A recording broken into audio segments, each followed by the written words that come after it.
Hello, quick अशी 10 मिनटात बनणारी चिकन सूप रेसिपी. ह्याच्यामध्ये मी कोथिंबीर आणि कांदा लसूण बारीक करून घेतल्या मिक्सरमधनं. तुम्ही थोडंसं तूप टाकून त्याच्यामध्ये हे असं करून, कारण मी किट्टूसाठी बनवते, सो मी थोडं तूप टाकलं आणि चिकन मी बॉईल करून घेतलं पहिलंच. त्यामध्येही सेम म्हणजे प्लेन हळदी मिठाच्या पाण्यामध्ये मी चिकन बॉईल करून घेतलं आहे. त्याच्यामध्ये मी तेल नाही टाकलेलं, की त्यामध्ये थोडंसं तूपच टाकलेलं आहे. आणि मग ह्याच्यामध्ये बॉईल केलेलं चिकन टाकायचं आणि थोडं ब्लॅक पेपर पावडर आणि रागी पावडरची स्लरी करून टाकायची बारीक, त्याच्यामध्ये पाणी टाकून टाकायचं. थोडं हेल्दी आणि हे पण राहतं.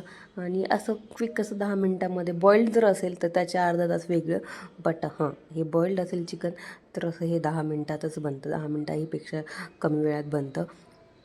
आणि किट्टूची तर थोडीशी हेल्थसाठी हेल्दी काहीतरी खायला ऑप्शन असावं म्हणून हे. त्यानंतर मी त्यामध्ये थोडंसं लिंबू टाकते आणि तिला मी पनीर म्हणूनच खाऊ घालते, कारण की तिला आणखीन तेवढा डिफरन्स नाही लक्षात येत पनीर आणि चिकनमधला. सो मी तिला असं, पण ती ह्याला वेगळं पनीर म्हणते, मला वेगळं पनीर खायचं आहे. सो असं छान. Bye, thanks for watching.